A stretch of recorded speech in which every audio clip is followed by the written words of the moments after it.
ನಮಸ್ತೆ friends. No ನವೀನ ಚಿತ್ರ ನಾನು ನೋಡ್ಕೊಂಡು ಬಂದೆ. ಅದರಲ್ಲಿ ಮುಖ್ಯವಾದ ಪಾತ್ರ ಅಂದರೆ ನನಗೆ ಇಷ್ಟ ಆಗೋದು ಚಿತ್ರದ ನಟ ನವೀನ್ ಸಜ್ಜು ಅವರು. ನವೀನ್ ಸಜ್ಜು ಅಂದರೆ ನಮಗೆ ಮೊದಲು ನೆನಪಾಗೋದೆ ಅವರ ಅದ್ಭುತವಾದ ಗಾಯನ ಅಥವಾ ವಾಯ್ಸ್. ಅವರು ಎಷ್ಟೆಷ್ಟು ಹಾಡುಗಳನ್ನು ಹಾಡಿದ್ದಾರೆ, ಆ ಹಾಡೆಲ್ಲ ಫೇಮಸ್ ಆಗಿದೆ. ಅವರ ವಾಯ್ಸ್ ಕೂಡ ತುಂಬ ಒಂದು ಡಿಫ್ರೆಂಟ್ ಆಗಿದೆ ಮತ್ತು ಮೆಲೋಡಿ ಕೂಡ ಅಂತಲೇ ಹೇಳ್ಬೋದು. ಸೊ ನವೀನ್ ಸಜ್ಜು ಅವರು ನೋ ನವೀನ ಚಿತ್ರದ ಮೂಲಕ ಕನ್ನಡ ಇಂಡಸ್ಟ್ರಿಗೆ ಎಂಟ್ರಿಯನ್ನು ಕೊಟ್ಟಿದ್ದಾರೆ. ಅದಕ್ಕೆ ಮುಂಚೆ ಅವರು ಗಾಯಕರಾಗಿ ಎಂಟ್ರಿಯನ್ನು ಕೊಟ್ಟು ಸುಮಾರು ವರ್ಷ ಆಗಿದೆ.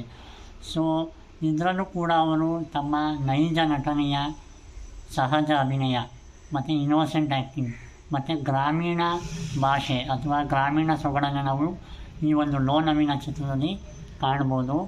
ಫ್ಯಾಮಿಲಿ ಆಡಿಯನ್ಸ್ ಇಷ್ಟಪಡುವಂಥ ಚಿತ್ರ, ಫ್ಯಾಮಿಲಿ ಎಂಟರ್ಟೈನ್ಮೆಂಟ್ ಚಿತ್ರ ಅಂತಲೂ ಕೂಡ ಹೇಳ್ಬೋದು.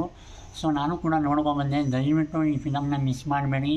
ಎಲ್ಲರೂ ಕೂಡ ಈ ಫಿಲಮ್ನ ನೋಡಿ ಎಂಜಾಯ್ ಮಾಡಿ. ಕಾಮಿಡಿ ಇದೆ, ಎಲ್ಲ ಅಂಶವೂ ಕೂಡ ಇದೆ. ಫ್ಯಾಮಿಲಿ ಕೂತು ನೋಡೋಂಥ ಫಿಲಮ್ ಅಂತಲೂ ಕೂಡ ಹೇಳ್ಬೋದು. ಹಾಗಾಗಿ ದಯವಿಟ್ಟು ನವೀನ್ ಸಜ್ಜು ಅವರಿಗೆ ಸಪೋರ್ಟ್ ಮಾಡಿ. ಒಬ್ಬ ಗಾಯಕ ನಟನಾಗಿ ನಮ್ಮ ಮುಂದೆ ಬಂದಿದ್ದಾರೆ.